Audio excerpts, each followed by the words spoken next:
ፑሽ አላረግም። አብርሽና ሄርሜላ አንድ ላይ ካልሆኑ እውነቴን ነው። እነሱ አንድ ላይ ካልሆኑ እነሱ ከተለያዩ ወረቢ እኔ ቲክቶክ አንድ ነገር ለመስራት ቲክቶክም አልወጣም፣ ዩቱብም አልከታተልም። ስራ እሰራለሁ፣ በጊዜ ታኛለሁ። በቃ ቁጭ ብዬ ነው ማየው። የምን ታብታብ ነው ቁጭ ብዬ ሰባተኛ ሰማይ ሰቅላት ምን አገባኝ።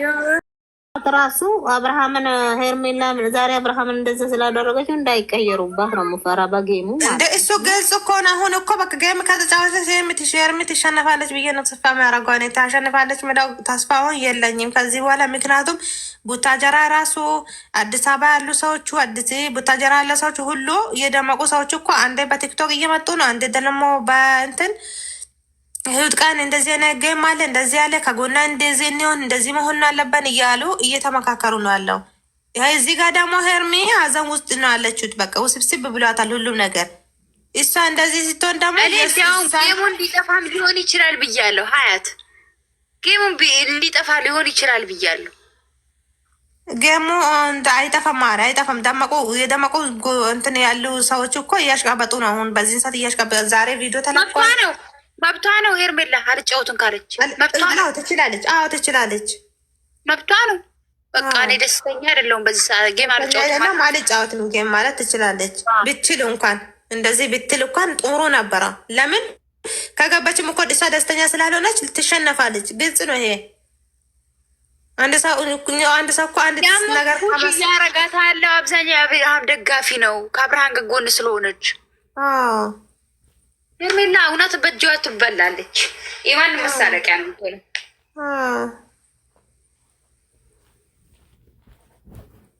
አብረሽ ደካ ከሷ ጋር ረምጫታ ጥሩ ነበረ፣ ግን ነገሩን አበላሸው እኮ እነሱ አበላሹ። አሁን ነገሩ በቃ አየሽ። አሁን ነገ ደግሞ ወይ ከነ እህቶቿ ጋር መምጣት ነው ያለባት ሄርሜላ ማለት ነው እንዲታረቁ። እንትናን ማን ነው የሚያወራት? ያክስቷ ማርታ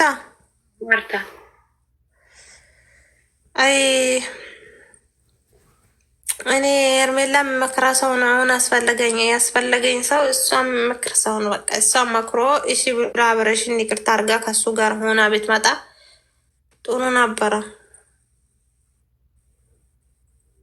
እኔ እውነቴን ነው፣ ምንም ፑሽ አላረግም። አብርሽና ሄርሜላ አንድ ላይ ካልሆኑ እውነቴን ነው። እነሱ አንድ ላይ ካልሆኑ እነሱ ከተለያዩ ወረቢ እኔ ቲክቶክ አንድ ነገር ለመስራት ቲክቶክም አልወጣም፣ ዩቱብም አልከታተልም። ስራ እሰራለሁ፣ በጊዜ ታኛለሁ። በቃ ቁጭ ብዬ ነው ማየው። የምን ታብታብ ነው ቁጭ ብዬ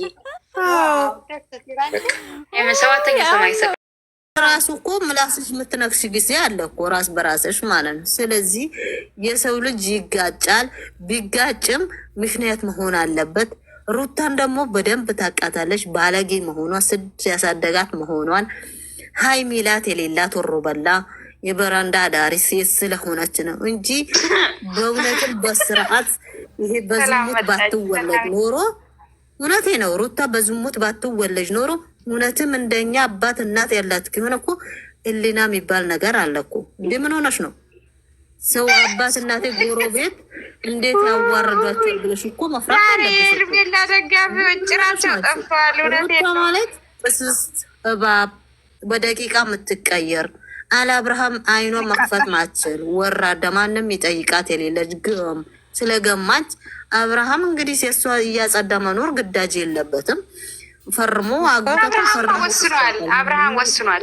መቼ ከሷ ጋር ይሆናል? መቼ አያላችሁ ጋይ ልጁ ደግሞ ህግ በቆረጠለት ተቆራጭ ያደርግለታል። ይሄ የትን ቦታ ተሾግሮ ላመጣችው ልጅ የትን ቦታ አባቱ ትፈልግ። አብርሃም የእሷ ዲቃላ ማሳደጊያ ግዳጅ የለበትም።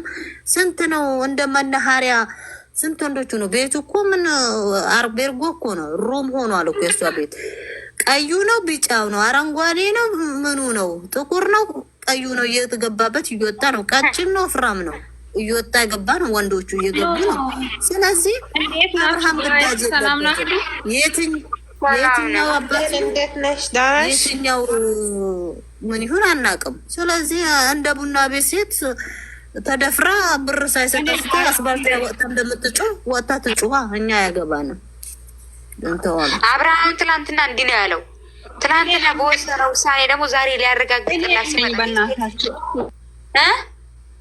ታውራ እርግጠኛ ሆኖ ደረቱን ነፍቶ 4-3 አልፈልጋትም ብሎ ካወራ በኋላ እንዴት ነው ሄርሜላ መረዳት ያቃታት ማለት ነው? እኔ እርጉዝ ነኝ ብላ ስትመጣ ሄርሜላ በአንዴ ተሸነፈችው ማለት ነው ለዳኒና የነሱ ምክት።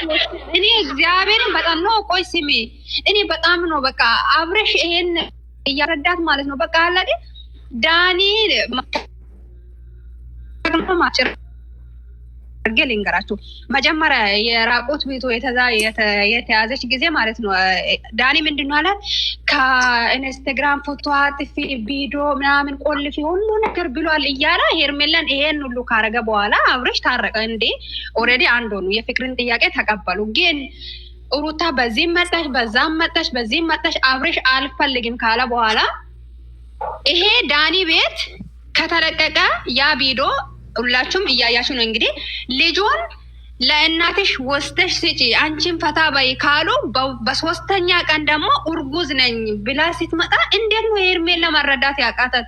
በአንድ የተሸነፈች እግዚአብሔርን። እኔ ዛሬ የታኔ በቃ አብርሃም ፍቅር መያዙ አይታ ይሆናል ልትጫወትበት እንደሩጣ ምሷ እንግዲህ እስኪ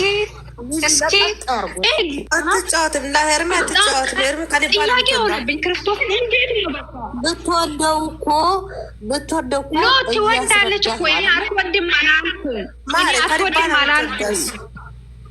አትወድም አላልኩም። አብረሽ ምንድን ነው ያላት ትላንት ማለት ነው ልጆችሽን እግዚአብሔር ያሳድገው። ለምን 10 ልጅ አትወልጅም ብሎ ወንድ ልጅ ይሄን ልከራከ ያፈቃ ሁሉ እንደሚመጣ ታውቃለች። እንግዲህ ደረሷን ናፍታ የገባችው ሲንግል ወንድ ላይ አይደለም። እንግዲህ ሁላችንም የምናውቅ ነው። የእሷ ደጋፎች ነን አይደለም? ወዳ አፍቅራ ይሄን ካለች በኋላ እንዴት በውሸታም ሰው ላይ በአንድ እጅ የሰጠችው? በቃ አብረሽ እንደዚህ አለ አይደለም? ትውለድ ምን አገባኝ፣ አብረሽ ከኔ ጋር ነው የምኖረው። ከተወለደ በኋላ ልጁ የአብርሃም ይሁን እውነትም አርግዛ ይሁን ማየድ አለብኝ እና እሱ ማሳደግ ከቻለ ቁራጭ ማድረግ ከቻለ ሄርሜላ ምኗን ይነካል? ምንም አይነካም። እሱ መሄድ ካልፈለጋ አልሄድም ካላ አይደለም 2 ልጅ 4 ልጅ 5 ልጅ ኖሮም እንኳን እኮ እሱ ነው እንጂ ልጆቹ የሚያስፈልግ ነገር የሚያደርጋ እሱ ነው እንጂ ሄርሜ ምንም የምትለው ነገር የለም። እሷ በቃ የራሷ ህይወት የምትፈልገው አብረሽን ስለሆነ የራሷ ህይወት መኖር ነው በቃ። ወይኔ እኔ እኮ እርግጠኛ ሆኜ የምነግራችሁ እኔም እርግጠኛ ነው ሆኖ እኔም እርግጠኛ ነኝ። ልጅ አርግዣለሁ የምትለው እውነቴም አርግዛ ቢሆንም የአብረሽ ልጅ አይደለም። አላረገዘችም። እኔ ጭራሽ አላረገዘችም ነው የምለው። ጭራሽ ማውቃለሁ እኔ ያረገዘች ሴት በፊቷ ነው የማውቀው። ማሮች ይሄ ነገር ለምን እንደሆነ ታውቃለች? ባለፈው እኛ እዚህ ጋር ፎቶ አስቀምጠን እኮ እንደዚህ ስናወራ ነው እሷ ይዛ ይቺ ልጅ ናት። ይቺ ልጅ ፎቶ አለጥፋ፣ ይቺ ልጅ ፎቶ አለጥፋ። አይ ስተት ተበላን እኮ በራሳችን እጅ ነው ተበላ ነው አቲ